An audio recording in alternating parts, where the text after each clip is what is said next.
everyone. Thanks for coming.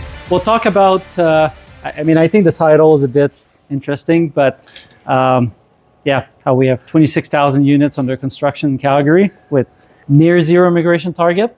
And I'll start with a quick market update of where we're at today as of January.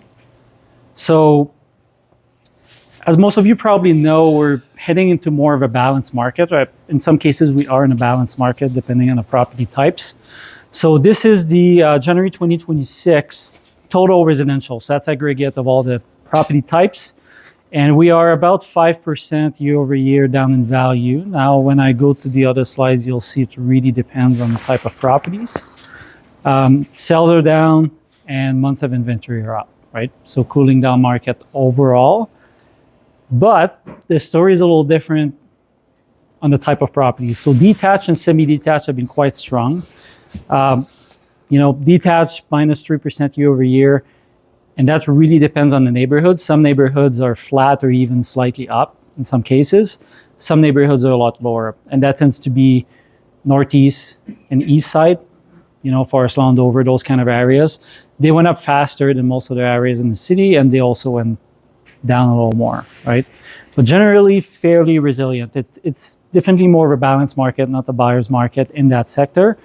Same thing for semi-detached, right? Go ahead. Is that the same for all neighborhoods or quadrants? No, it really changes. That's why I was saying, like northeast, east side, generally speaking, is slower right now and has had more price correction. The west side is much stronger. So it depends where you are in the city. And it depends on the house too, obviously, right? Real estate is very local. This is very general to all of Calgary, but still fairly resilient. 2.67 months of inventory is still technically a very light seller's market to balanced market, depending where. It's still a good market on those properties. Where most of the cool down is in the townhouse and apartment sector. Those have come down a lot more. And, the price drop here don't necessarily tell the whole story because, again, some neighborhoods have had more significant cool down, but there's a lot of inventory being added. I mean, we're looking at double the months of inventory and a lot more supply. It takes a lot longer to sell. If you're selling a condo right now, you need to be priced competitively, especially if there's other units in your building that are for sale at the same time. So we'll talk a bit about the added supply, as I was saying, on the real estate market, and you'll see why. So I don't know how many of you have seen this news, or this on the news, I guess. Calgary is currently the construction capital of Canada relative to size, right? So historically, we're really good at one thing here. It's building, right? So when there's demand, there's obviously a bit of a lag, but we tend to catch up to demand pretty quickly. And that's what this is showing. These stats are pretty, or these quotes are pretty telling, If you look at what I put in bold here, in 2025, Alberta built almost a quarter of housing starts in all of Canada, right? We don't have a quarter of the population, not even close to it. And on the rental side, it's even worse. We've built almost triple the levels we used to have about 10 years ago. Now, 10 years ago, we also didn't have a lot of added supply, right? But that's a lot of supply. We've built more rental units in the last 5 years than the 30 years prior combined, right? And I'll talk more about the rent situation in future slides. So 26,000 units under construction just for Calgary alone. Now, what's really interesting about this is the percentage that is rental versus resale. 45% is quite high. And in the row and apartment sector, that's bulk of it, right? 76% apartment. Now, apartment is a bit of a wide definition, I think, in the case of rental starts. Detached at 2%, you have to remember that this is new construction that are purpose-built rental. In reality, it's going to be a little higher than that because of people, buying properties from a builder, deciding to rent it out, adding a basement suite after the fact, which wouldn't be counted in this. But still, that's a lot of units right now that that are currently under construction. So housing starts, you can see here that what's really interesting is the shift from the condo market to the rental market, right? Because for a developer that's building an apartment building, it's not that different for them to build a rental apartment building or condo apartment building. It just depends how much money they can get for it, right? Obviously, they're going to try to sell it to, where the demand is. So I have a question for all of you. Do any of you have an idea what's the single largest reason why we saw that shift? CMHC. Private corporations build up a building all by themselves and it's completely rented out. So I heard CMHC. So CMHC MLI Select, in my opinion, is by far the biggest reason why. And it kind of lines up with the timing too, right? Because we can see right around 2021, 22, it really picked up. So what changed is financing. Obviously, rents went up around that same time period. So the combination of the better financing and the higher rent made it really attractive to build for the rental market as opposed to the resale market, right? So it's a very significant shift. That being said, it's not like condos went away either, and that's why we have a lot of supply right now, because as you can see, these two bars add each other up. So the increase actually doesn't look that bad until you stack them on top of each other, because we still have about as many condos as we were building, and we also have a lot more rental units on top of it, right? So it's these two things together. CREB does, because that's from the CREB forecast report, they do forecast that the starts will drop by 35% next year, but we still have 26,000 units under construction right now, right? So that's why it's going to take some time to absorb all that supply on the market. And that shows a little bit in the CREB forecast report. So as you can see, they have a drop in price that's forecasted for the apartment and the row sector, which has already seen a prior drop, right? The numbers I showed you earlier are January to January. That's why these numbers are a little different, because those are for the whole year. Now, their forecast is that semi-detached and detached will be around flat. And I think from our opinion, there could be a little bit of room there, I think. It's definitely very possible that those will be flat, but I think it's also not impossible that we could see single-digit drops, maybe a few percent point, just because of the added supply that's going on right now. I think that their forecast is a little bit optimistic, but still realistic. Definitely the apartment and row sector, there's literally nothing fundamentally that supports price growth or even stable prices on over 2026. What's really important to remember, though, is those prices are still significantly higher than even 21, 22, right? So not that long ago, like if you look at the chart, even if you forecast a bit of a drop, we're still a lot higher, right? We had a big peak. Now we're cooling down from that peak. But I don't think that, especially in the detached and semi-detached sector, we see it coming back to previous prices before the boom. And you can see here, the forecast, well, it's not really a forecast, right? The 2026 is forecast, but the previous ones are the actual price changes. So we had 15%, 10-15% increase just in 22 and 23, right? So the drops we're seeing now are not nearly as significant as the increase we had over those previous years. And I just want to rewind to April 2025, because we did a presentation talking about the rental market. And the reason I want to play this is not to say that we were right per se, it's just that a lot of people were questioning at the time that rents were going to drop. And just going to play this here. Market trend for units, same thing. And I would say that our personal view on this is that we will also see a bit of a flatter curve here, potentially even more of a drop. So this is Canada wide, this is Calgary, right? So they have a drop already factored in, and then flat. I think we might actually see a bit of a further drop, and then a flat market, and then start to go back up. But we don't have a crystal ball. So this chart there is what I want to point attention to, because I'm going to have this identical chart taken today. And you'll see that this was CoStar. I think the forecast was actually fairly reasonable, but you see that they were forecasting mostly a flat rental market and then an increase. Like right now, we would actually be in an increase of the real estate market, which is not the case, as I'll talk later. So there it is. This one's a slightly different one, but I'll have the same chart later. So this is also from CoStar, but today, and their forecast changed quite a bit, right? So this is the drop that they believe we had, which is about 5%. And that might have been what you've seen on the news as well. Most of the news outlets seem to report around a 5% rent drop year over year. Now, if anyone has rental properties here and has been releasing units, you know it's probably more than that. And part of why is that this data is taken from large apartment buildings, and a lot of these tenants were not at peak rents, right? So they never actually went all the way up and all the way down. And I have data on the next slide to support that the actual rent drop was more significant. Based on a certain number of bedrooms? Yeah, so CoStar based their data on 5+ units, so on the apartment buildings, and that's the aggregate of all types of apartments. So 1-bedroom studios, 2-bedroom, 3-bedrooms as an aggregate. But the reason I put this here is that's mostly the data that's reported on the news, right? Around a 5% rent drop year over year.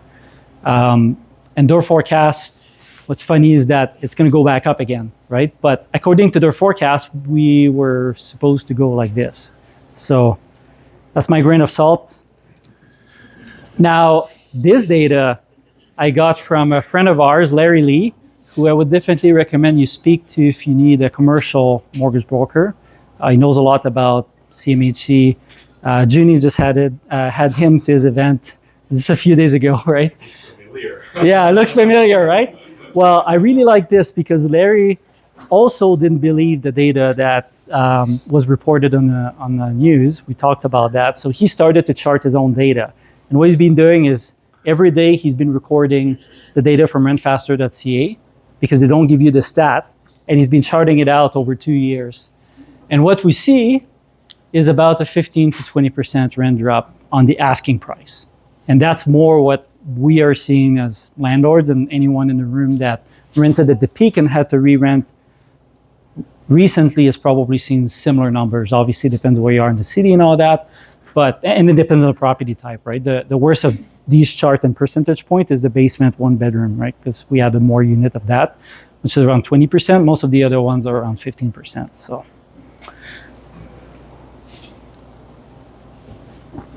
So this chart is interesting too, because this is the net deliveries, right? And this is what we've had and what's forecasted. And that's from CoStar. That's on multifamily units. We are forecasting, or CoStar is forecasting that there's going to be a drop in the deliveries. But what's important to note is that there's still, a good 3 years of substantial numbers of deliveries. And the reason for that is most of these are either under construction right now or about to start construction soon. So even if the demand has started to slow down, a lot of these projects are still going to hit the market for the next few years, right? It's not like all of the construction stopping today and we don't have any more delivery coming on the market. And that's part of why we also think that the rents will continue to soften for another 2 years or so, because we're going to continue to add a lot of supply in the market, right? And cap rates, now the forecast from CoStar is that cap rates will drop. Now what's interesting is they have this little flat spot here for Canada and Calgary. Calgary actually dropped a little bit. I looked at the forecast they had last year, and they had a slight drop in cap rate as well. So it looks like their forecast was correct last year. Now, could it continue to drop? I think that is possible, but I'm actually surprised that they're forecasting a drop because I don't see a lot of fundamentals to support a significant drop. Like we could see a few, small percentage point. That would be very helpful for anyone that's got multifamily, because obviously compressing cap rates increase your value, which would help with the rents dropping. But we'll have to see how that plays out. Similar trends for Canada and Calgary in that forecast. Housing starts. So annual housing starts, right? Like I said, multifamily, but also for single family. There is a drop that's forecasted. However, we're still much higher than we used to be, in most market cycle. Like we've seen this before in the 70s, right? We've seen this before 2007, 2008. But since then, this is much higher levels than what we're used to for the last, 10 years or so.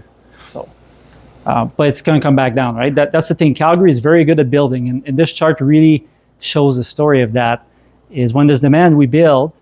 And then when the demand goes away, we stop building. And eventually the market balances out again. And then I'll pass it out to Layne. He's going to talk about a few economy things and timing the market. Yeah, so timing the market. So what does this all mean? So we've got, relatively what I would consider some, bad news in terms of rents. But I mean, this is something that I think we initially started, once we saw the MLI Select product and saw how it worked, this was an inevitability. We were always going to increase inventory beyond what made sense because that program was too well designed. I think I've said it before, even here a few times, that the MLI Select product is so good that it's bad. It's so good, especially in Alberta, where the market rents that you have to hit or the affordability ratios were already above what Calgary's rents were. So it was really easy to take advantage of this product to get really preferential financing that actually made you money when you finish your build versus even when you're renting something out. So it was inevitable we would end up overbuilding, and that's the version of Calgary's market. Rents go up, people can charge more rent, people build more properties. So that's what Anthony was just alluding to. And now we're in the phase of, okay, we have too much inventory, and builders know that, but they still have these lots they bought and tore houses down or properties down, and they still have to finish it out because they can't just sit on $2 million worth of financed properties that they've torn down without finishing out. They've got to exit. Even if they exit at a loss, it's better than bleeding out for another 3 or 4 years. So at some point they have to move forward depending on their financing as well. So we end up with a lot of excess inventory in the market right now, and we're still having projects finishing out even though we don't necessarily need them.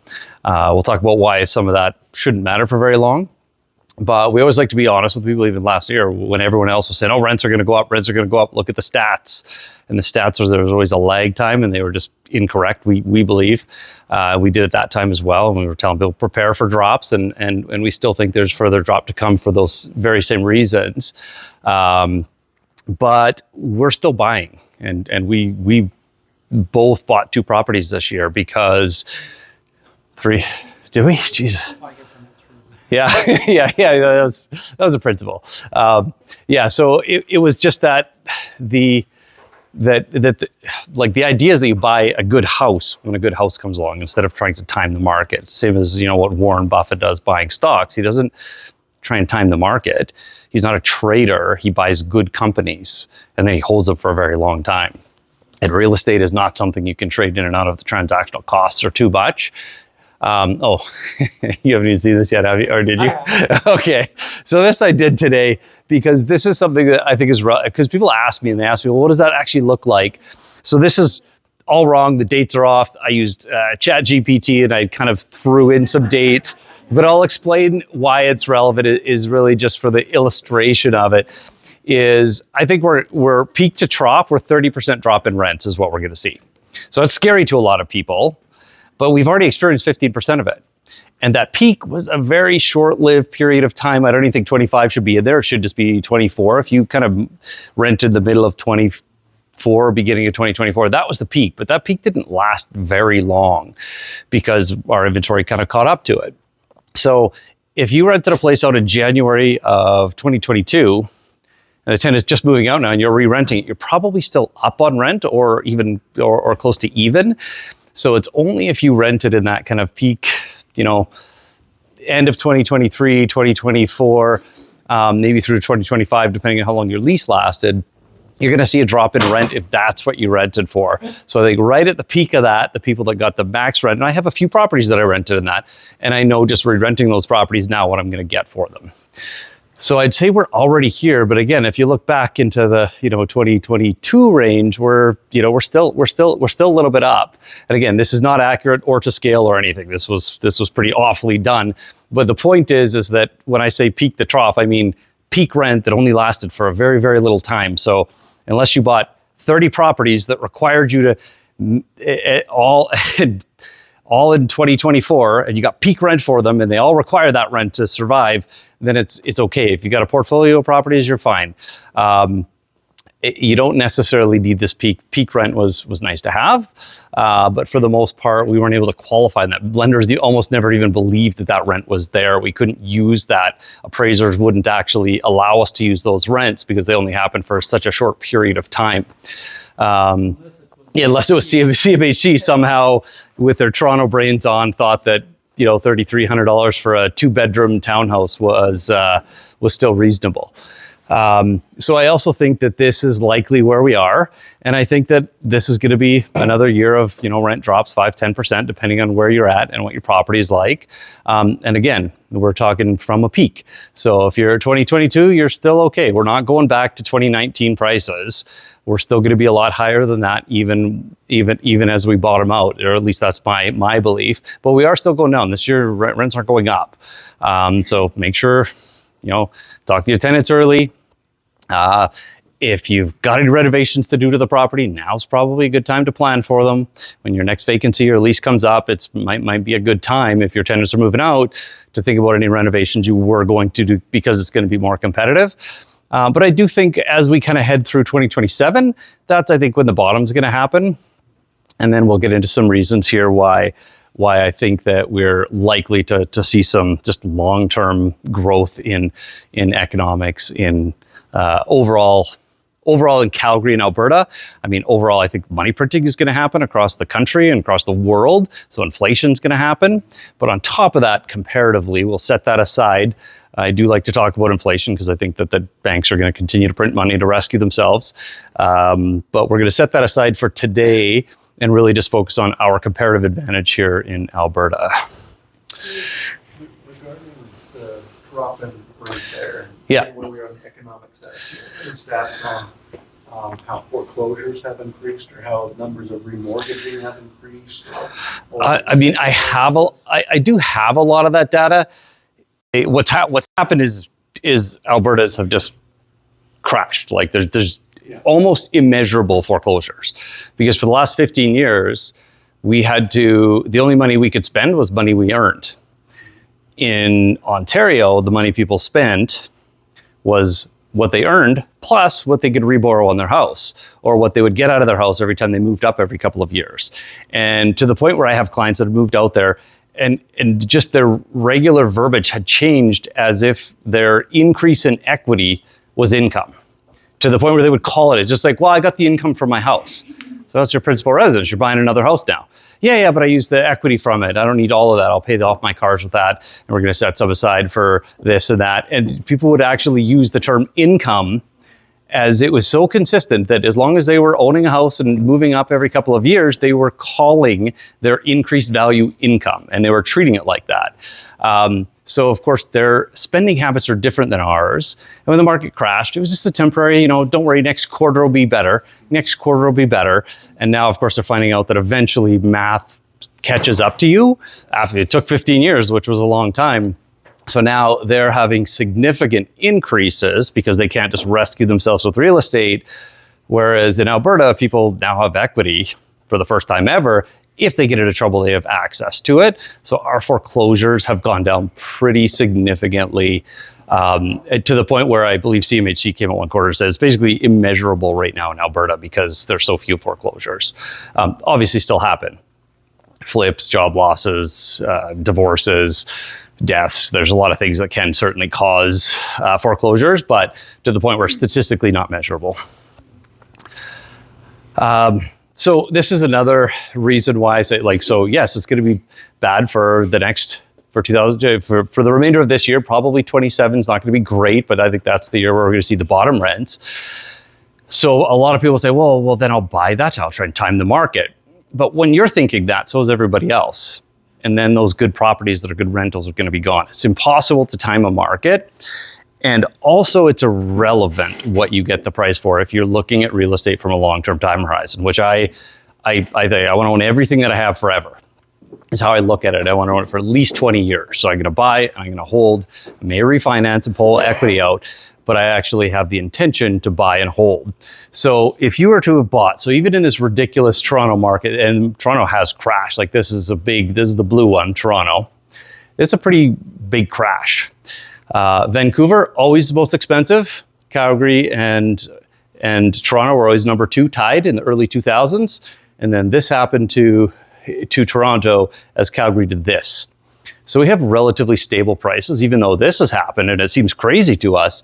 This has happened over the same 15-year period. But even in Toronto, you think, oh, that's scary. I'm glad I don't own there. But no matter where you buy, if you just bought every 2 years, just one house every 2 years, even during here, your kind of cost into those houses that you purchase would be in here. And then now the price is here, maybe it'll end down here. So you're still up. So the idea with real estate is that you buy when you find a good property to buy and you have the money to buy it. So when you're prepared to buy, you've got your down payment saved up and you find a really good property, because that's more important. I bought a couple of my first 2 properties right in here. This is the turquoise. This is where we were more expensive than Toronto back in here. This is, of course, when I bought a couple of properties. But they're still my best properties. I just happen to be able to buy the properties. It's kind of on the down, right when things had slowed down. So I was able to get a really good property, my best property, 2 garages, really good parking, super easy to rent, pricing versus rent really strong. So I bought that for, could I have purchased, let's say I got it for $390. I could have got it for $365 or $372. Now, does it matter now? It's worth $650. Like, I just don't care that I could have gotten it for another 18. Had I tried to time the market, then when the pressure built up, then I would be able to find a house, maybe priced a little better, a little cheaper, but it wouldn't have returned as well. It wouldn't have been as easy to rent. I wouldn't have got as much rent, maybe vacant a little more often, maybe issues with parking and tenants and everything else. So when you look at the comparison, it really does, the house is more important from a long-term perspective, because eventually you're going to look back 20 years from now and think, it's about a third of what I paid for. Who cares if I paid an extra 10 or 15 or 20 or $30,000 for it even? Because where people get caught up is if you're relying on an increase year over year, right? Because all of these markets went up over a long enough time period, but in all of these markets, you could have lost money year over year. All of them. Right? Yeah. It's hard to time it. Yeah, from here to here, like that's and of course, yeah, this is why we tell people the bad news. Well, hey, you should always be buying. So let's just ignore it. And we do see a lot of other presentations out there. Both of us like to go to real estate presentations and just follow other people in the market. Sometimes when people promote this stuff, they never give bad news. It's like, well, no, we want you to have the news. Don't go stretch yourself this year. Like if you can't handle a reduction in cash flow, then you shouldn't buy right now. So what I say, you should buy when you're ready to buy. It includes being able to handle a downturn when it's likely one's going to come. So if you're requiring to make it $150 a month cash flow, and you couldn't handle it going to negative 200 for a year and a half, then you shouldn't buy if your numbers are that tight. If you're depending on like Anthony said, if you're depending on it to actually go up another few hundred and then another few hundred, then you're putting yourself in a risky scenario. But as long as you're buying, like even if I know I'm going to go negative on a property, but I know it's a good long-term property, then, and which I usually wouldn't consider those things kind of in the same sentence. If it's negative cash flow, it's not usually good. But if there's something about it that I like in particular, or maybe I'm assembling some land somewhere, then I'm okay to handle that, because $200 a month negative is $2,400 a year. I eat that for a couple of years, that's $5,000. If it's going to make me $300,000, $400,000 over the next 20, 25 years, I don't really care about the $7,500. And if I wait to try and buy that, I'm gonna have to pay another $15,000 for it anyway. So I like to buy when it's easy for me to buy in markets like now, where there's not as much competition, and I find a good property. Yeah. Okay, so now on to the other part of the kind of the presentation, which is really less of a forecast and more about really kind of the economic indicators in Alberta as general. So one of the things that I mentioned, if you look back just to this slide here, this just gives us a lot of runway, because we have had Our incomes have gone up more than they have in Toronto over the same time period, but their prices, even here, significantly higher than ours. There's no real reason outside of taxes and regulation that actually caused their prices to go up like that, and speculation. But ours are leveled out by no rent control and everything else. As Anthony said, rents go up. We have a more stable market because it's constantly going up and down. So we don't have this 20-year run-up of excessive speculation. So we've got a lot of room to grow. And I think what will eventually happen is these two things will end up converging. These two numbers, the math will work. Vancouver, always more expensive, surrounded by water and mountains, and is an international port city. Different, it'll always be the most expensive city. But Toronto and Calgary should essentially be the same price. So here is what we've talked about a lot. You guys, if you've heard any of our previous presentations, we talk about aerospace, de Havilland, and why that's important. De Havilland is an aerospace company. We have no aerospace industry, or up till a few years ago, we had no aerospace industry to speak of at all in Alberta or Calgary. All the manufacturing is done in central Canada. You know, Toronto, Montreal, maybe for aerospace, nothing here. And yet de Havilland decided to move their head office here, which shows something about their belief in the province, the regulatory process, and the business-friendly environment, and the type of people that move and live in Alberta, and the type of atmosphere we have here for business, because they shut down a lot of their offices, moved them all to Alberta, and built basically a greenfield manufacturing capacity in Alberta from scratch. That's a big deal. I like it because of that it just showed that Alberta is a good place to do business. Logistics makes sense. Our airport is one of the only big international airports in the world that is surrounded by land. Most airports are having to stack warehousing, which is really hard and expensive, because they're out of space. They're by an ocean, they're in the middle of a city. We're surrounded by Balzac. They can go in any direction for a long time. Main highway, railroad tracks. The only thing we don't have is port access, but everything else, we're talking about inland port with rail. We've got a really good logistics hub that's been growing for about 15 years, is probably going to continue to grow. To our airport is very, very overbuilt on top of it. Tech, that happened during the downturn. Oil and gas people weren't roughnecks in Alberta. They were chemical engineers. They were statisticians. They had math degrees. They had science degrees. They were smart people. They moved into tech. And then fintech became big here because of our regulatory environment. And now we're kind of known as one of the fastest growing places for tech in North America. I think we actually have that stat right now. Agribusiness, obviously a natural fit. These are some new things that we haven't actually talked about. This one, so UFC, I'll go to the next slide here. Lithium, big data, AI centers.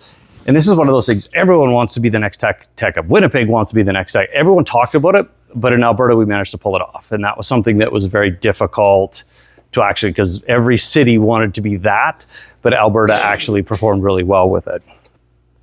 So UFC, lithium, big data centers, tourism, it's hardly worth mentioning. It would be in any other province, but in Alberta, the numbers are just so small by comparison.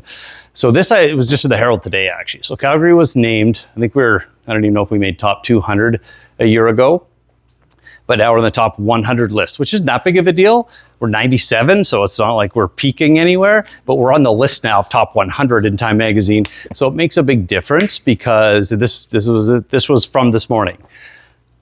So this is, a lot of what's happened is we don't have like the social sciences of a lot of the other big universities, but there are 140 kind of Ivy adjacent, Ivy League schools or universities in the United States.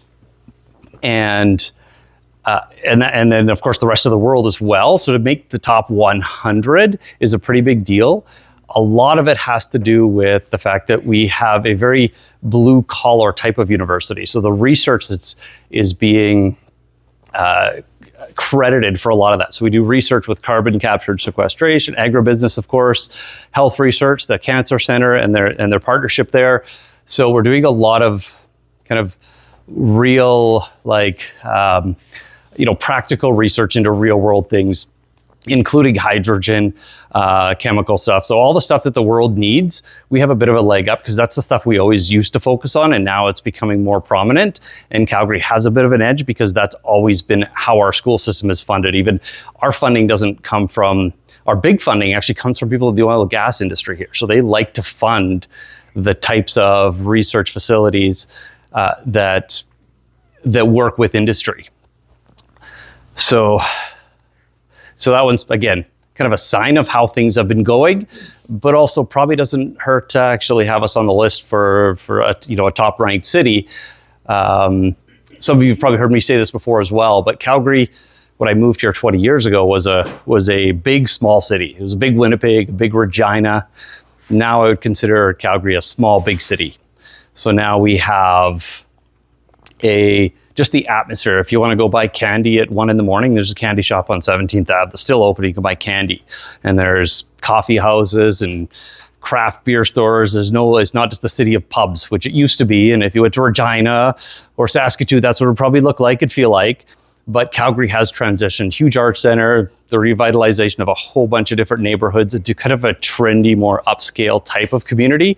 It's enabled a lot of businesses to move here as well, because they can envision themselves and their employees living here. And we've got a lot of new head offices here as well.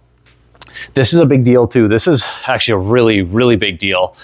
So our electricity regime, we basically have a fully deregulated electricity market. So we have basically, if you're a data center, the big problem is power, right? How much power they take. And everyone kind of knows that. Well, in Alberta, we already have the regulatory capacity to just, you want to build a data center? Okay, you just got to build a power plant with it. And they could do that. There's permitting, of course, you can just do whatever you want, but the regulatory capacity is already there. Most provinces have a highly regulated environment, so you'd have to go lobby government. And then as you're lobbying government, that takes, of course, a few years. Then someone's going to take you to court to stop it. And then there's going to be all this stuff. And then different elections, it's going to take 10 years to change the regulation. In Alberta, that's how it already exists. So all you have to do is go get the permits and do it. Danielle Smith said she wants to get $100 billion. That's a lot. Like, just to give you some context, it costs $1.6 billion by the time it was finished, obviously double the budget, to build the cancer center, which is now the #2 cancer center in North America, just behind MD Anderson in Houston. So just for context, $100 billion is what she wants to bring in. And this was proposed, it was kind of big news, so you may have heard about it, but a $10 billion data center is being proposed now. So a private company wants to come in, they're gonna build their own power generation. And this is just 45 minutes north of the city. And they're going to invest $10 billion in Alberta to build data centers. The great thing about data centers too is if we have excess capacity for electricity or natural gas or anything that we have, one of the biggest issues that we've had over the last decade plus is transmitting it, right? So oil's obviously hard to get pipelines done, but even electricity, you got to build those big power lines somewhere. Nobody likes those going through the yard, and you got to try and ship it down to San Francisco for them to use it so that they can run data centers. But when it comes to the data center world, you don't need to ship the power because computing can be done here, and you just need fiber optics cable. And that's easy to get approved. Nobody even knows it's there. It's really small, it's not invasive, there's no danger to it. Alberta has a fantastic fiber optic network because of all the oil and gas industry. We have one of the best connected province in Canada, even in remote areas. Yeah, so this is in Olds, which I think Olds actually even have their own municipal fiber optic network. But yeah, so as long as you have a good connection, like Layne's saying, if you can produce the power, you don't have to be near a big center. So we just have to show you, if somebody wants to do this and there's a race on to build as many of these as possible, they got a 10-year advantage of regulatory processes and approvals and everything here than compared to a lot of places elsewhere. And there's only a few places in the world that have the excess capacity to build. And then on top of it, we have a government that's not only structured for it from a regulatory perspective, but also encouraging it, with Danielle Smith again announcing she wants $100 billion. And I don't think many people are opposed to that because it's not really invasive to anybody. It doesn't attach to our grid. It's not going to make our energy more expensive. They might actually add to our energy capacity. They have to provide 100% of their own. If they have access, they could probably add that to our grid. Seems like most of the pushback I read about is very local and close to where it's built, not so much at the provincial level. Yeah, which is easier to get over with money in a small town or a slight relocation. So the other one too, this is a big one, this lithium. Our whole world now runs on lithium. We can't do without it. We're running out of it. The geopolitical problems of having China produce 90% of the world's usable lithium, most of it being mined in Africa, sent to China. It's all this supply chain that nobody wants, so nobody's gone after it. In Canada, we've got that ring of fire, all the critical minerals that they say they've got in that Ontario kind of ring of fire, and they say that we have a lot of resources. So Ontario and Quebec, obviously the biggest land mass in terms of provinces. However, Alberta has an advantage to lithium extraction because in Alberta, the lithium that we have access to is actually a result that we have infrastructure to get it because of the type of lithium it is or where it's found. It's actually not even a byproduct. It's actually wastewater. We already have the chemical know-how to separate it because we used to have to separate it from the oil so that we could just throw it back down the pipe and get rid of it. So we know where it all is. We already know how to get it. That's what we've been doing for the last 50 years. So now it took some chemical engineers. We already have the physical infrastructure. We also have the workforce and the engineers and the chemical engineers and the processes to be able to develop it. So they've reverse engineered this and figured out how to effectively pull it out economically. And now they've developed that at scale. And now E3 Lithium, I believe it's called, is actually developing the first commercial version of extraction in Alberta. But we have, Saskatchewan even has more than Ontario and Quebec at, looks like 6 billion or 6 million tons. And if you look, just to be clear, the blue basically means you're in production. Economically, you're viable and you're in production. No one has that in Canada yet. Really, in the Western world, no one has that. Orange means that it's fully proven, it's there. Green means it's very likely there based on what we know about the geology. And then if we go add Alberta into there, we've had to do this. So not only do we have the expertise and the know-how, this is how much we have. We just kind of got lucky again in the resource lottery because we have this, we have the expertise for it, we have the engineers for it. We're easily going to be number one in very likely North America for producing lithium, which is something that the whole world needs more and more of, and that's going to be a net benefit to all of us. So recap some of this. Fastest growing tech hub, North America, we've already talked about that. Number 4, venture capital, that makes sense, we're the 4th largest population, but we have hit some really high targets. We've actually surpassed Vancouver, BC for a couple quarters last year. Head office concentration, that actually has almost always been the case. We have just a really good tax structure and business-friendly environment. So a lot of businesses like having their head office in Alberta if they have to be in Canada. Cost of living, in terms of major cities, we have a really strong cost of living. Rents have gone up, still not even close to where they are in comparison to other jurisdictions. So we've got lots of room to grow up before we even come remotely close to how unaffordable other major cities in Canada are. Ecosystem startup, to be honest, I don't know the scale of that, so I can't really comment. Sounds like a really impressive number.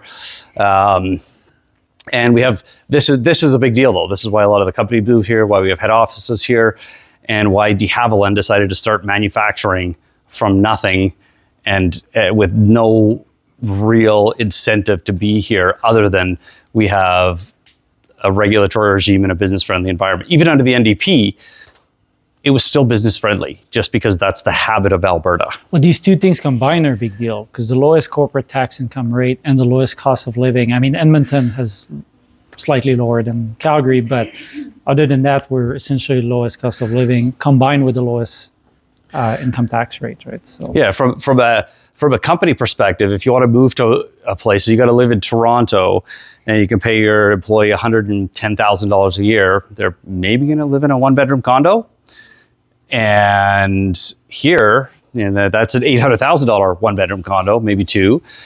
Here, they're going to be able to buy a house. They're going to have, get married, have some kids. They're going to have a backyard. The kids are going to go to school. That employee is now stuck with you in a sense.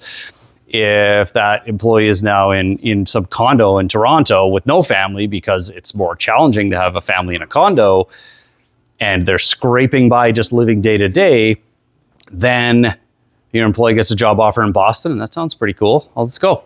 It's really easy. But once you tie someone down with a family in a yard, it's really good for companies to have a stable workforce in a low affordability jurisdiction, because it makes it harder for them to leave. So they have just a better workforce.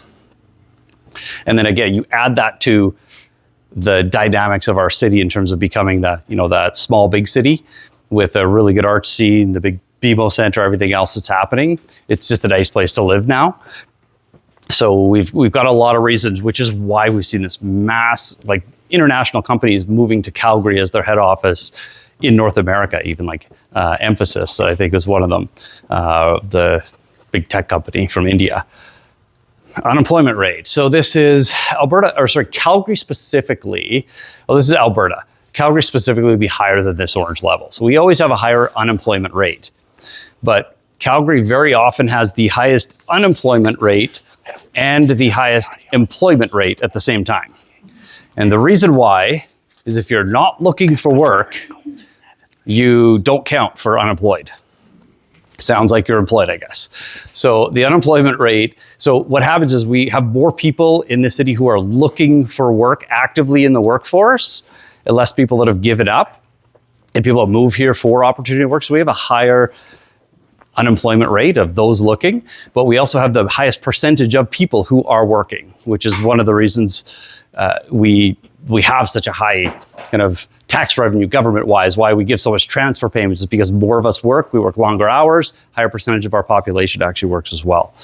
But what's interesting about this, we always have this higher, again, this would be exaggerated even in Calgary, but right here it's passed. The rest of Canada, something has changed here. And we are now actually, for the first time in a very long time, we actually have, in spite of the fact that we have a significantly higher engaged workforce in percentage of workforce, our unemployment rate is now actually still gone down below the rest of Canada. So Alberta's labor market. So this is just last month, but last year was a crazy year. But just last month, another 20,000 jobs, full-time jobs. The rest of the country did quite poorly in spite of population growth, still did poorly. If you take Alberta out, they actually lost jobs. They're like, hey, Canada did pretty good. No, Alberta did pretty good, actually. If you take Alberta's numbers out, the country lost jobs. All of the gains were in Alberta, and they're full-time jobs. But the more interesting fact is the majority of our jobs, 2/3 of them, are private sector jobs. And you need 2 or 3 jobs to support every public sector job. The vast majority of jobs in the rest of the country are the other way around. So you have public sector jobs that have to be supported by a private sector somewhere, but they're not. So all the jobs being created over the last 3-4 years in the rest of the country, not all, but the biggest portion is public sector jobs. So government bureaucracy is growing, and then they have to borrow that money, which means they're going to have to print it, which causes inflation, and it'll be good for all of us real estate owners. But but when you look at this, so I mean, this is nationally. So in Alberta, we had 3.4% increase in employment over the last year. There's another really important point. We lost 10,000 oil and gas jobs last year. So our economy is no longer oil and gas dependent. Obviously, the royalties, all that kind of stuff. We are an energy province still, but our economic growth is no longer on the expansion of oil and gas. It's going to incrementally happen. It's going to be good for our coffers. There's going to be a lot of industries that come from it, like Dow announcing $1 billion kind of chemical plant to produce stuff. A lot of that's like stuff that they used to do in Germany, and now they're losing the resources from Russia that they used to take as inputs to develop chemicals for the rest of the world. Germany used to do a lot of that. we're starting to see it shift to Alberta because we have the resources too. We just usually just sell it and let somebody else do that. So now some of that's starting to happen now. But again, all of these numbers are quite strong in relation, like just directly to Alberta. I do not know whether this pulled out Alberta's numbers in the national, but if not, it would be negative nationally, and Alberta would still be positive, which leads to population growth, of course. Here's the employments from, this is 2 years ago, or sorry, 3 years ago exactly. So if you just take a base of 100 from a few years ago, we're at 110. We're building jobs at 2 times the pace of the rest of the country. And again, on top of it, these jobs, if you pull up public sector jobs for the rest of the country, I don't even know how much job growth they would even have, because they'd have an economy going backwards if they weren't borrowing money to put into public sector jobs to create kind of, the velocity of money into the market. Where again, as Alberta, these are real jobs, real private sector, actual economic growth. Now they showed this. Obviously, it's a good idea for us to export to someone besides the United States. For a decade, we've been saying that to the rest of the country. They didn't believe us. Now the rest of the country seems to be on side, even in BC with the majority of the population.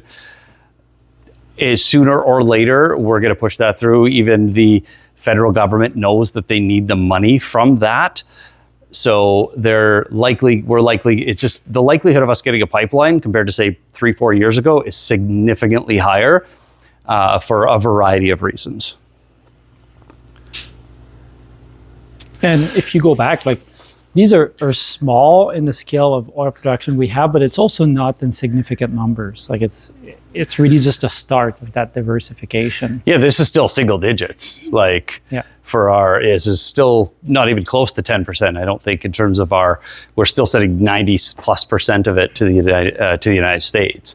But increasing that leaves us less leverage to the United States, which is good for the rest of Canada, but it allows us to get world market prices. So we get even though oil prices like West Texas Intermediate price is down, the spread is also down compared to what it used to be, just because we could sell a little bit of our oil somewhere else. And the more we diversify that, the less the US has leverage to negotiate with us as well. So already kind of touched on this, top relocation for a variety of different reasons. Great place to start a business or start a career. So we just got a really good setup. Luckily, in some ways, a lot of it's hard work, a lot of it's good tax structure, keeping markets fluid, and then a lot of it's oil and gas luck as well. But also one of the things that the rest of the country started relying on is the ability to continue to refinance money leveraged against real estate, because it gave people a lot more spending money than they have. 2/3 of our economy is consumer spending. So it made the economy seem a lot better than it actually was at a lot of parts of the rest of Canada. We didn't have that. So we're starting from a really realistic base to build from. So we don't have to pay back a bunch of debt in comparison to what other provinces have to pay back. So as we're getting to population, this is from a few weeks ago, but there was a lot of the Herald in it this morning. This is when we're supposed to pass BC, which is now just over 10 years away, is the likely scenario where we pass BC's population. Right, we just passed. We're actually a little over 5 million now. BC's a little over 5.5, but we're likely to catch up to them. We're actually gaining people from BC and have been for 4 or 5 years, which is not the typical flow of population between the two provinces. We've always both been net gains from the rest of the country, but BC for the first time is losing people, which again is going to make them more economically reliant on cooperating with Alberta, including resource access to tidewater for our resources. Just another chart. That's where we were. This is Calgary. I remember I just moved to Calgary. We hit 1 million people. And now we're at 1.6. That's a really, like in under 20 years, that's a really, really high growth rate. So this is another chart, major Canadian cities. This is not population. Population's not going down. This is the growth rate. This is obviously kind of a result of the crazy immigration stuff. We got a lot of it just because we had jobs here. And this in Toronto, especially, this was all fake universities, immigration fraud, basically. We didn't have that here. We actually got, and we can increase the amount of people we're allowed on student visas, whereas the rest of the country is stuck having to reduce how many they bring in. Tourism. This is a really good sign. You know, like it's a really good sign. It's just so small compared to everything else we're talking about. Like this is a really big increase. It's almost doubled in less than 10 years, probably going to double in 10 years for tourism. I'm ignoring the COVID stuff, but even just from here to here, like we're likely going to double by the time we hit 28. It's just so small. So that means $1 billion of extra in 10 years. It's like, well, that's a tenth of just the one announcement in Olds. It's obviously great. It's good for us, but it is a side of our economic diversification. In fact, the excessive job growth that we have, 3.4% last year, in a time when oil and gas actually shed 10,000 jobs, shows how resilient and diversified our economic growth has actually become in Alberta. Interprovincial, this is again just BC. You know, we've seen these before. We've never seen this before. This is a little more normal. This is timeline. This is where BC's residents actually went, but most of them are going to Alberta. And usually I had another chart that I pulled out that showed just Alberta versus BC over the years. And we've lost more people to BC over the last, say, 40 years. However, we're making up for that right now and likely to surpass that number in a few years. Population growth, again, this is growth rate. Not population. So it seems a little scary, but that was again the crazy immigration stuff. Regular, healthy 2% growth rates. That was COVID. I'll ignore that. Alberta's still doing really well compared to the rest of the country. BC is actually in a negative. So the rest of the country is just barely above, and we have a lot of interprovincial migration is what that's a result of. Expected growth scenarios from Stats Canada, 1.5 and 10-year growth rates. Edmonton and Calgary are both by far, with Calgary being the highest growth rate. So if you want to invest somewhere in real estate, something with this kind of diversity, starting with low affordability, there just seems to be a very good place to buy. And then when should you buy? Well, you should buy real estate. Unless you're flipping, it doesn't really matter what you do. You should buy real estate when you find a good property. Market uncertainty. I don't know how much we touched on that. Is, population growth, international migration. The government could easily shift this stuff, and they very well might. If the economy starts to go down, they might kind of ramp up immigration again.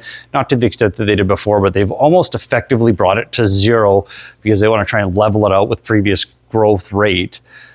Which means they're trying to be effectively at zero for a few years to try and make up for the over-immigration that they had that's going to start causing economic problems, and already likely is. They're just not really showing up in the stats yet, but that could change. So we don't know. I mean, that would arguably be good if they increase immigration, because the decrease obviously slows down and creates vacancies like we're actually seeing right now. The U.S., kind of a wild card all the time, although U.S. tariffs, this is the impact per province of tariffs. They don't really impact us all that much. That's how much of our economy is impacted by tariffs. It's just not that much. I'd say the lack of pipeline capacity for us would be probably above this. And again, that's encouragement for us to be able to have more leverage. Also, everything that we have and that we're discussing today are things that the the federal that the U.S. wants. It doesn't matter. It's not just this administration. The next administration wants lithium. They want power. They want everything we have. So we're not competition with them. We're their resource that they need. Ontario is direct competition with manufacturing in the Midwest. We're not competition. We're the resource that they need. So they're just less likely to ramp up tariffs on the things that we sell them because they need them. Anthony, I think you were I can cover kind of that. Essentially, I mean, what we've talked about, right? We started the conversation or the presentation with, okay, the market's not doing that great compared to the last few years. The rental market especially has go down a lot. And now we're putting the question, is it a good time to buy, right? So we started that presentation being transparent about what's happening, which for a lot of you might be scary. And I'm in that boat. I used to be scared by things like that. Now I've been investing throughout a few cycles at this point. Layne has throughout even more cycles than I have. And what I've learned over time is what Layne has talked about. You can't time the market, no matter how much you think you can. And buying the right property matters a lot more than getting a really good deal. So, is it a good time to buy? I mean, most people here, I think, have heard this quote from Warren Buffett. Be greedy when others are fearful. In practice, it's not actually that easy to do. And I want to add, but be smart about it, because it doesn't mean it's a bad market that you should buy and buy anything. First, you should know the market you're getting into every time you're buying. And secondly, you still need to be smart about it and have the resources necessary. But you do want to remember that most of the returns are often created in those down markets.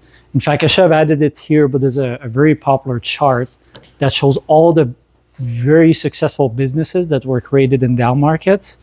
And that also applies to real estate. Some of the best property I bought were in down markets because there was less competition, there was more supply. I was finally able to buy them before someone else did. So that's important too. And then buy for the long term, right? If you're a flipper, which is still a valid strategy, doing it right now is a lot riskier than if you're a buy and hold investor, right? So you have to know what market you're in and what strategy applies to that. And right now, you know, some strategies don't work and others work really well. So how do you navigate this market? I covered it a little bit, but if you're an investor today, you own a property or you buy a property today, you want to make sure you buy in a good location because that matters a lot more than in a hot market. What happens when the real estate market is red hot is affordability becomes a problem for tenants. And tenants will go to any unit that's affordable, even if it's in an area that normally they might not have been willing to go, right? So maybe they'll go in a basement suite that's got a crappy layout, but that's all they can afford. Maybe they'll go in an area of Calgary they usually wouldn't go. Maybe they'll go in the suburb, go a little further from work because it's all they can afford. When the markets cool down, these tenants start to rank their priorities again and will start to be like, you know what, I don't want to be that far from work. I'm going to go somewhere closer. Same thing with renovation, right? If you have a renovated property versus a non-renovated one, the gap that you get in rent uplift from that renovation is much larger in a slower market than it is in peak market. So that's really important. Yeah, and it affects your vacancy rate as well, not just the rents, which is important. Yeah, one of the things that I've noticed over the last few downturns is that that price doesn't, if you're in a competition in a hot market or even a balanced market, you just drop the price $50, $100 a month and they'll take it, right? People kind of just don't really care. But when you move in a bad market, if people are renting, you know, they've been renting for $2,300 and now rents are down to $2,000, offering them another $100, well, they already get $300. They're already used to making the $2,300 payment. They can afford it. They built that into their budget. And now they're going to save $300. Another $100 to get them in a place that's not as nice or has old cabinets or yucky old carpet. It just isn't enticing for them. They don't care anymore because they're already getting a $300 drop. Yeah, the rental amount starts to matter less, and the property itself starts to matter a lot more. Because they're already going down. It's not a stretch for them. It's already a discount. So the better property ends up being rented out faster and you don't have to drop the rent. So it just makes a huge difference in a downturn to have. So if that's why I mentioned, if you've got a property that you're like, it's been one of those ones I've been thinking about upgrading, it might now, if you know your tenant's moving out, start planning your renovation, get it done. This is a good time to do it. Yeah, exactly. Property management, right? And that applies also to leasing. So if you have a unit for rent, when it's a super hot market like the last few years, you don't need to be that responsive. The tenants are chasing you. And I think a lot of us here have lived that over the last few years. You get so many inquiries, you don't even bother. It's too many to filter through. Well, right now, that's not the case. So you want to respond very quickly to the tenants, do whatever screening you have to do, because they're shopping, right? It's the other way around. They're looking at a lot of different options. And if you don't get back to them, they'll just get another one if they have to, right? Good marketing, you want to stand out, right? Again, when they're comparing a bunch of options, you want to be the one that they actually reach out to. So get good photos. Like, the amount of bad photos I see online is mind-boggling. Like, I never thought taking pictures was that difficult until I saw other people do it. Like, seriously, like, either if you're really good at doing pictures, do it yourself. Otherwise, hire someone and you'll get that money back for sure. It's probably one of the best investments you can do, especially if you just did a renovation. And we started doing this recently. I think I'm pretty reasonable at taking pictures on my own. I'm pretty good, but I hire professional photographer after a renovation, because that's when the property shows really well. You can get a 3D tour, you can get floor plan, and then you can keep using that for years and years and years, right? So that few $100 might serve you for 10 years, right? If you don't change much on the property. So really worth doing. Rental incentives, sometimes dropping the rent is not the best strategy, and that applies mostly to larger multifamily properties. The reason is that those properties are valued on an NOI basis, right? Net operating income. So reducing the rent has an impact on your valuation. So sometimes, especially if you're considering refinancing soon or selling soon, you may want to offer rental incentives instead. Even giving 1 month, 2 months, 3 months free might work out better in your numbers than dropping the rent. Now, the other two, and really other ones, I really like to analyze those, because sometimes utilities, depending on the property, including them may net you a higher rent, even including the cost of those utilities, and sometimes it's not. Generally speaking, I'd rather tenants pay their own utilities because they're more responsible. But if you have a property that's really efficient for some reason, that may be a case for including utilities.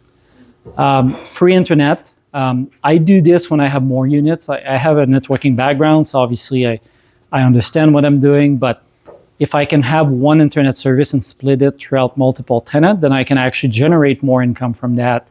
You know, if it's costing me $50 a month, but each tenant is paying, let's say, 50 more than they normally would pay because it's included, and I have 4, then it's still better off than reducing rent, right? So you have to analyze those options, but definitely look at various rental incentives.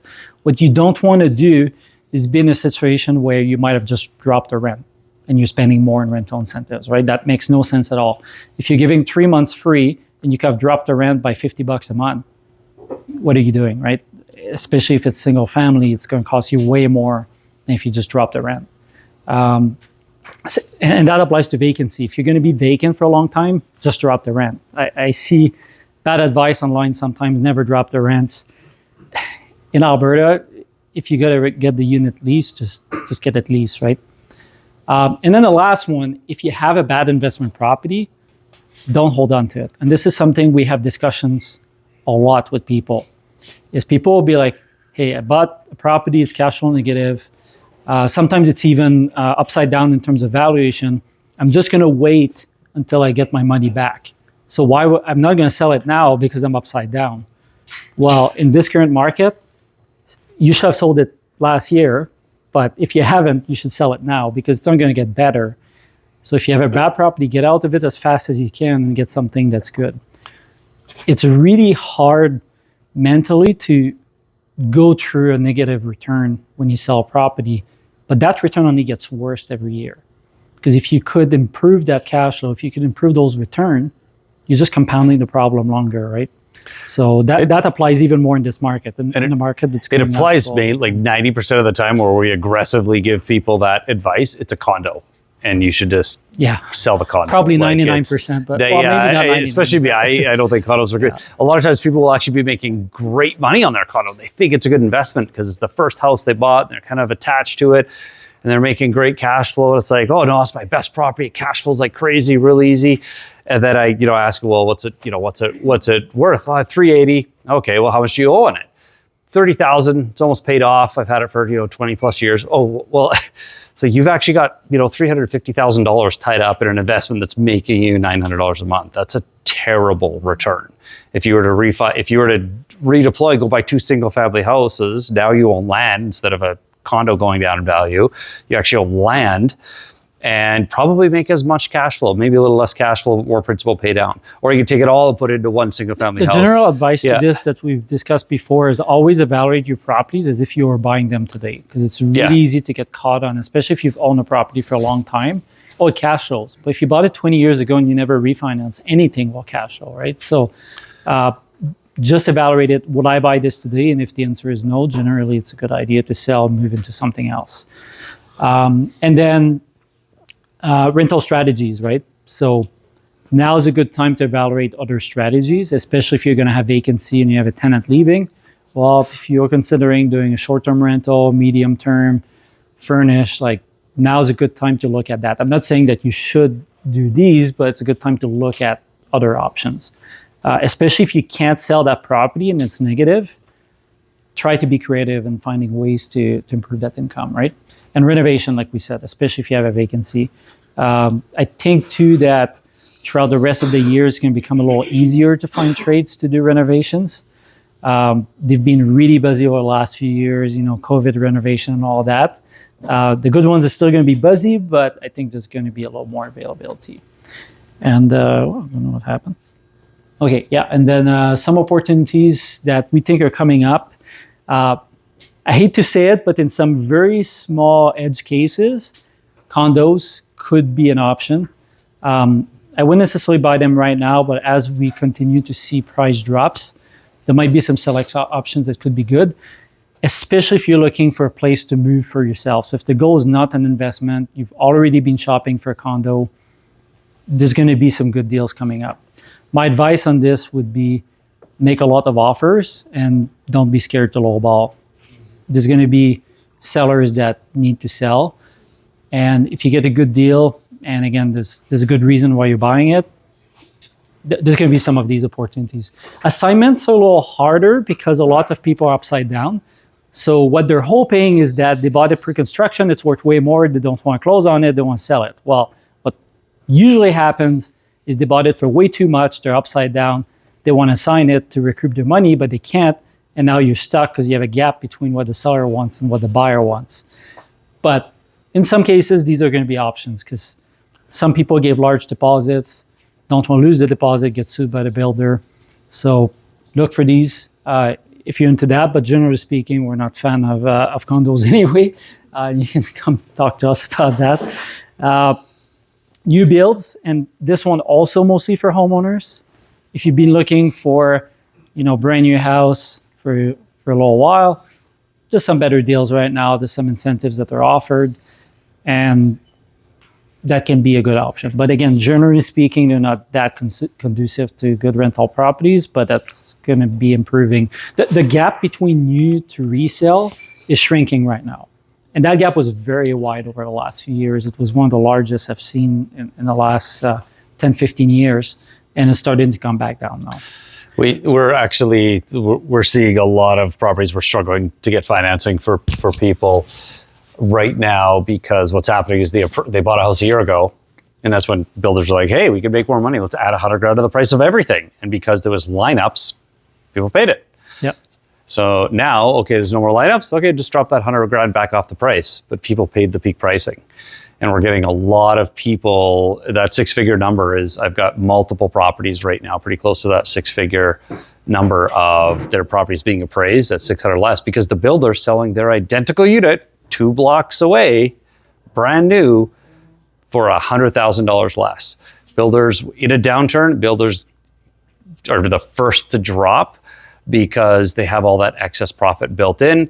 And then sometimes they have to sell. That's the thing. They can't hold on. They'll first to get rid of their margins. Forever. then they'll actually just forego the profit. Sometimes they'll sell at a loss because they've financed all the roads and the services. They usually buy the land with equity if they're smart, finance the roads and services. But once they finance those, if they're paying money every month to service that debt, they have to stop the bleeding. So they'll sell at a loss even sometimes to stop the bleeding. So you could end up getting really burned, and that often happens. And I think, as Anthony alluded to with condos, you're going to get to a point because there's such a lag time. We're seeing it in townhouses, and we're halfway through the townhouse lag, I think. Nobody's starting new condo buildings. Nobody's starting new, actually, I shouldn't even say that. Some condo buildings are still starting.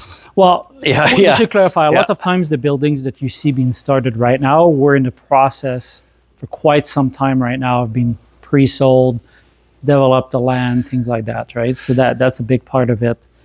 Yeah, the stats for CMHC, it's only a housing start. So if they build a basement, they dig out a big basement, some downtown block, and then they build a foundation, they do the parking until they have at least one level above grade. It doesn't count as a start. So new starts were actually started 18 months ago in most cases. They sold out before that. But it just goes to show the lag time in condos. So we might have too much inventory. We're still going to have 3 or 4 more years of new inventory when it comes to condos. Townhouses, 18, 24 months. Houses are a lot faster and sharper.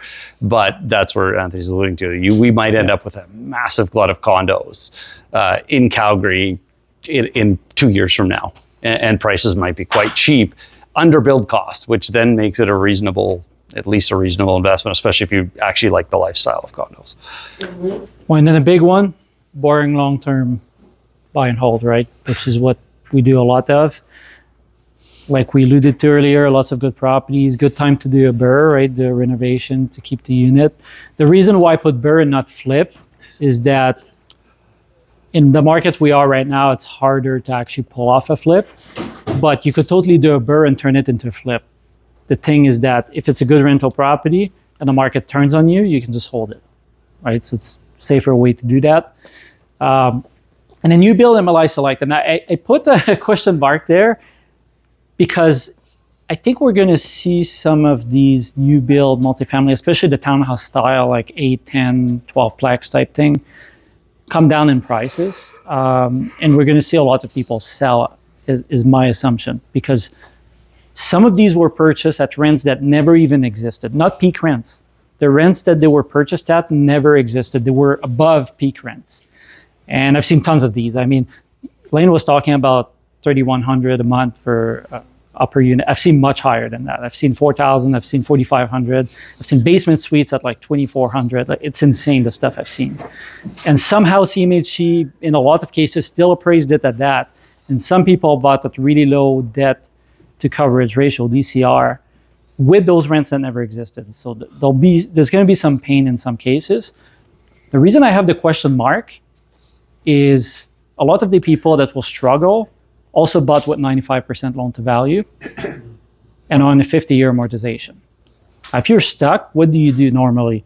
You can extend amortization, which reduces your payments, or if you have equity in the property, you can usually survive, right? You can sell it. Or you can sell a share to somebody. Yeah, maybe you're losing 10, 15% of the value, but if you have equity in it, you can do that. Now, the problem we're in is, okay, 50-year amortization.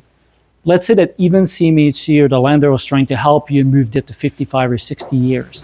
That changes almost nothing to your payments because it's almost interest only already. And the second thing is the loan to value. If you upside down 10, 15%, now you need to pay to sell your property, right?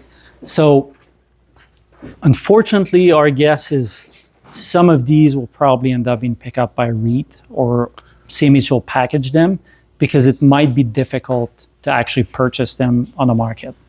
But I think there's going to be some opportunities there for either assumption of existing loans or various creative ways that you could buy them.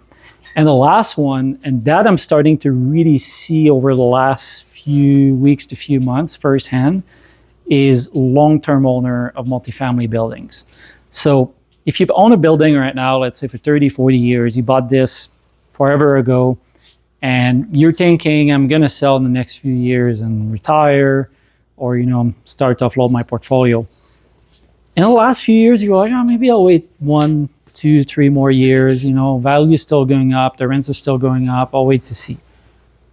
Well, if you're having that same thought process today, you don't really have a huge advantage in waiting a few more years because the rents are coming down and there's uncertainty in the world and you don't know what's happening in the US. You're probably starting to think to put that property in the market. And a lot of the multifamily properties on the resale side I've seen recently were exactly that situation.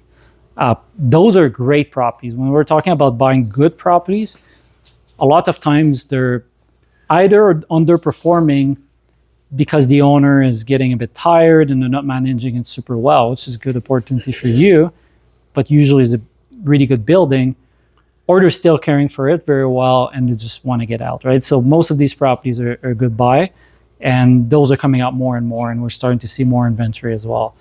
The challenge today, which I think will fix itself over the next few months, is that some of these sellers had peak rents from their tenants, and those tenants have not renewed their leases yet, and they're still putting a valuation that's based on those peak rents, which obviously you don't want to pay typically in today's value, but that will eventually solve itself through renewals and a lot of them too are inherited properties. So you've got someone who's 64 and they inherited it 7 years ago and they're like, well, the market's going up. Why not hang on to this? I hated doing this property management stuff. So they haven't raised rents. They haven't done anything.